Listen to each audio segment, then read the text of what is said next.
help with simple tests.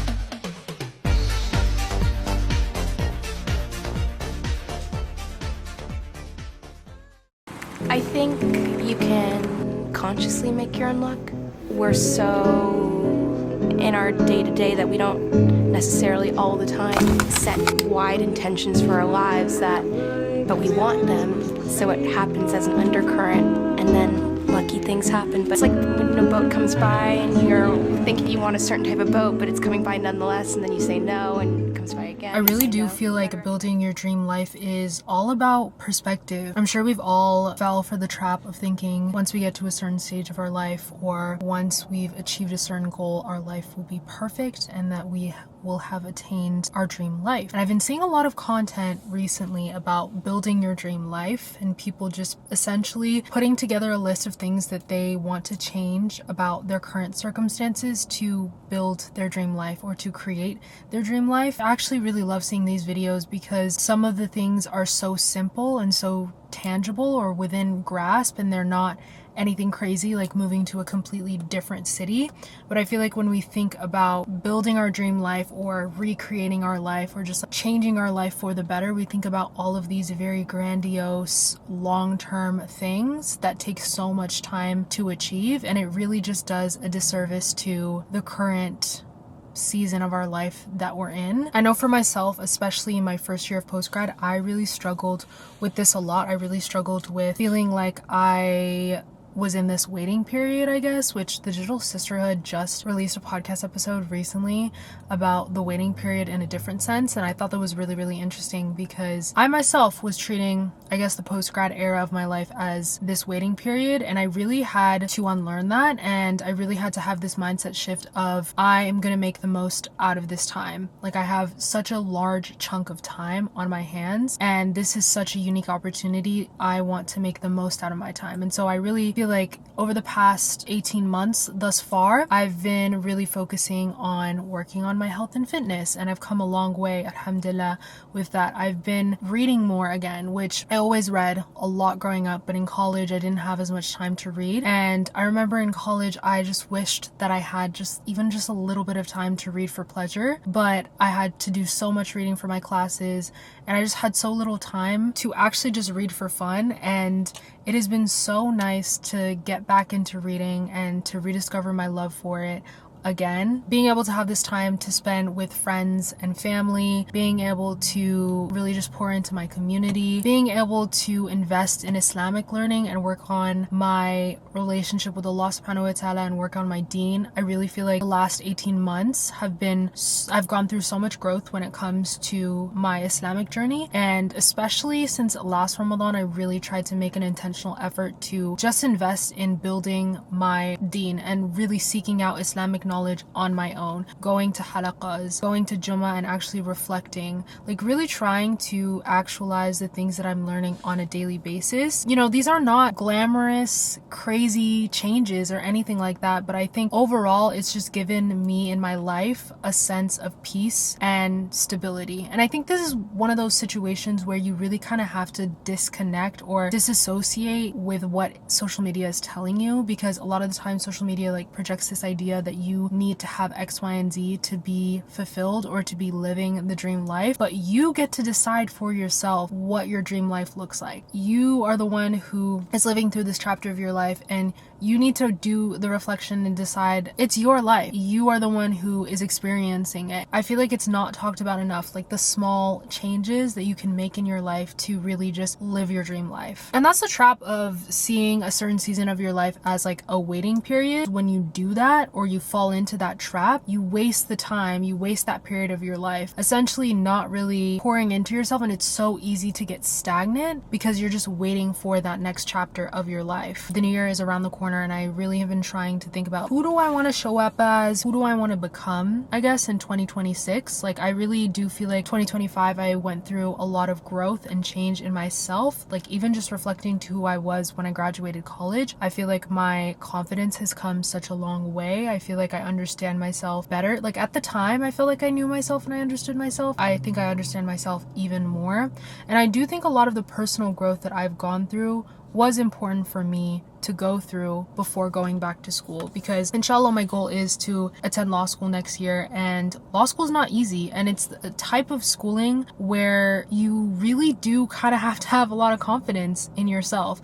Like, you have to be confident in your ability to speak, and you have to be very quick on your feet. You have to think quickly and be able to, you know, present in a certain way. And I think for myself, I definitely, public speaking and that whole realm of things, oral communication does come naturally to me, but there's just been a lot of work that I feel like I needed to do in terms of getting over the fear of showing up and being present, I guess, in certain spaces.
Is it better to speak or to die?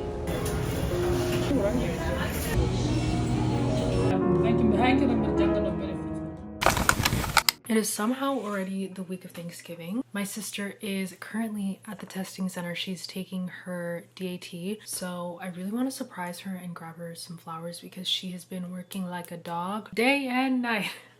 She's been working around the clock to study for this test, and honestly I'm just really proud of her. So I know how hard it is to be studying for a long-term test like this, and it's not easy, especially with school. So I think I'm gonna grab some flowers for her to surprise her. I have no idea when her test ends. I wanted to pick her up so that I could like surprise her in person, but she was like, absolutely not. I want to drive myself to and back from the test center, which I totally understand. So we're gonna stop at Trader Joe's. This weekend was the Mishwara drop. It, alhamdulillah, went really well.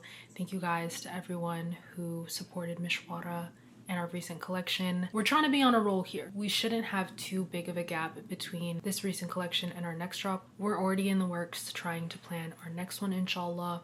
So if you want to stay up to date on all of that and you want to be the first to hear when we have a new drop coming, our Instagram is the most up to date on that. That's usually where we announce things first. I'm really excited about our future collections and just like what we have in store, inshallah, for 2026. It's just so crazy to me that we have a little over a month left of the year. It's just so insane how time is flying.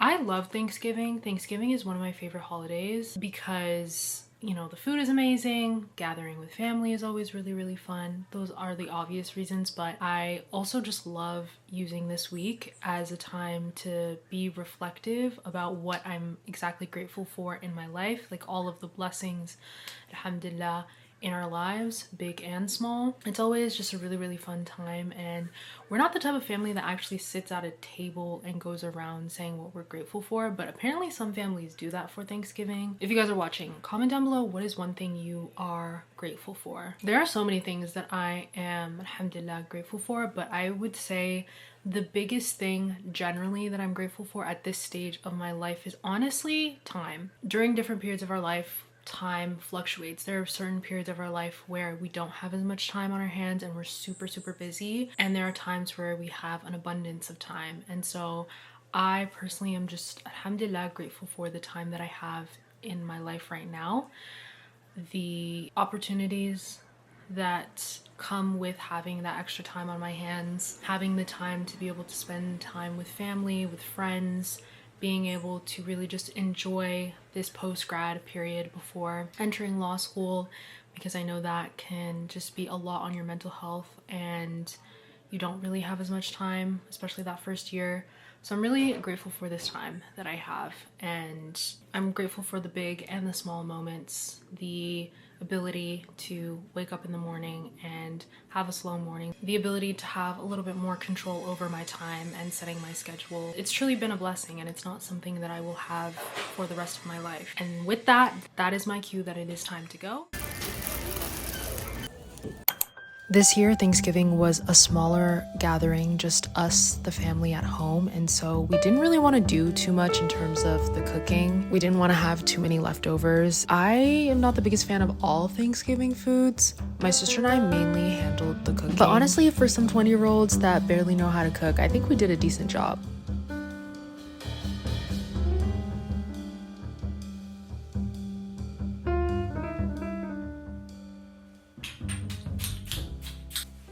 Happy Thanksgiving. Today actually went by so quickly. I feel like when you're busy cooking and cleaning, the time just goes by really fast. We have a really exciting Thanksgiving lineup, so I'm excited to eat.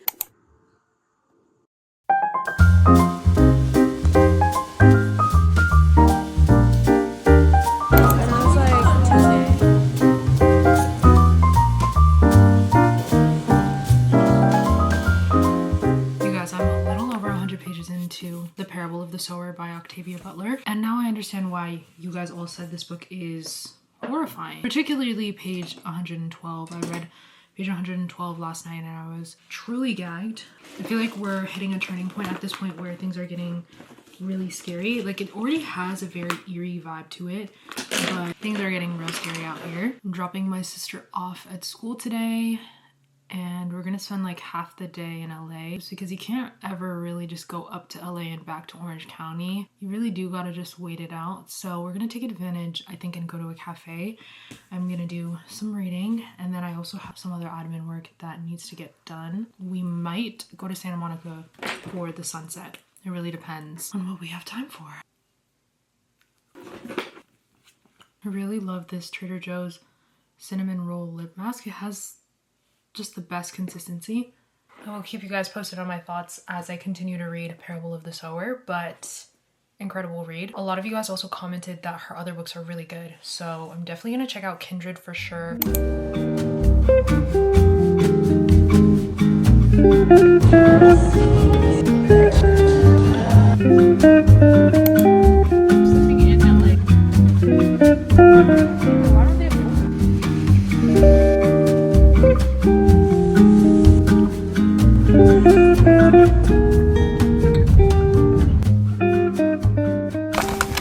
It is officially December 1st. It is time for our 2025 audit. I was listening to a podcast yesterday where they interviewed Mel Robbins, and she was talking about how the month leading into the new year, it is time to reflect on 2025. I remember last year was the first year where I really sat with myself during the month of December, reflected on 2024, and really used that reflection as kind of a guide of how I wanted my year to go. And I feel like it made so much more of a difference. We're really continuing that energy this year with the winter arc and the great lock-in. I feel like September, October, November, I've been really trying to lock back in on some of my goals for this year. And honestly, looking back at the goals that I set for 2025, I actually feel like I accomplished a lot of the goals that I set out to accomplish this year because of my mindset going into the new year last year. I think when you wait until January 1st, it just puts a lot of pressure on the new year, and it's really easy to get into that cycle of, if I didn't get it right the first week of January, there's no point in trying. 75 hard is always a challenge that people attempt in the first 3 months of the year, and this was the first year where I actually saw a few people attempt 75 hard or some version of it later on in the year, which I thought was really cool because it really deconstructs this idea that you have to get things perfectly on January 1st, and if you start off the year badly or not on the right foot, you can't reorient yourself at any point during the year. One thing I also think that was really helpful that she mentioned in the podcast was she said that when you're picking a priority for the new year, pick one thing, which is so hard, especially when you want to change a lot of different aspects of your life, or you want to work on a lot of different aspects of your life. But the way that I see it is not that you're only focusing on one goal or area of your life, but you're prioritizing one thing for that year. And it makes sense. You can't prioritize too many things. That defeats the purpose of what a priority is supposed to be. I think this year I focused a lot on health, and I made a lot of strides in my health journey and just working on my physical and my mental health. That's definitely always going to be an ongoing journey. But if I had to look back on that this year, I think that was the main thing I focused on this year. Challenge yourself to pick one area of your life that you just want to be your priority. And I feel like that will help kind of set a good pace and a good guide of how to enter into the new year, how to frame all of your goals and your intentions for the year. So I kind of started drafting a list of my intentions for 2026 because around this time last year is when I started to kind of write my goals for the year and started working towards them, and that was like the focus of my winter art season. I kind of had to take 2 steps back. I kind of jumped the gun a little bit and I kind of skipped the whole reflection period of this year. I think because alhamdulillah, I feel like this year kind of went in the direction that I wanted it to go for the most part. I kind of just forgot to actually sit down and think like what actually went well, what didn't go well. Asking yourself those questions I feel like helps you kind of reframe how you want the year to go. Reflection can be such a broad process, and it's kind of hard, especially if you're not someone who's used to journaling or traditional forms of reflection, to incorporate that in this transitional period. And so one thing that she suggested that I feel like is really helpful is even just going through your camera roll of the year and looking at every month and seeing what months you were the happiest or you felt like you were the happiest, and then what months you felt like you were going through it, what months you were feeling a little bit more down, and seeing what you were up to. Like, were you going out and seeing friends? Were you locking in with the gym? Spending a little bit more time outdoors? Really just taking note of what exactly happened this year and what were the factors that really allowed you to flourish, and what were the factors that kind of held you back, so that you know kind of how to reorient your life going into the new year. I really feel like I had a really strong start to 2025, and I feel like I had a very social 2025 at the beginning of the year, and then towards the end half of this year I've been a little less social. We started off the year during Ramadan. Obviously that's a really fun time and a time where you're constantly seeing people and you're hopping from masjid to masjid. I also just like towards the middle half of the year had some friends move out of state, so that definitely affected things. But I think one thing I'm really happy about this year that I feel like really contributed to having just such a great year was I really feel like I poured into my friendships a little bit more and found just like a good solid balance, because I was locked up studying for the LSAT last year, and so finding a balance between work and my social life this past year was really, really nice. I also really feel like this year was just a year where I just kind of went back to the basics, and this all really started last December when I watched the Martha Stewart doc. That kind of rewired my brain chemistry, where I really wanted to just kind of get back to hobbies and like the simple things in life that brought me joy. But I mean, I tried out a couple things this year. I tried out Pilates this summer, and that was really, really fun. I loved Pilates. I also tried out ceramics, and that was a really fun experience. The main thing is I really do feel like I spent a lot of time reading this year and getting back into reading. I definitely need to sit down and properly go through my camera roll and do that little exercise, but this is the perfect timing because I got a notification yesterday that my storage is low, so I was gonna have to go through my photos anyways.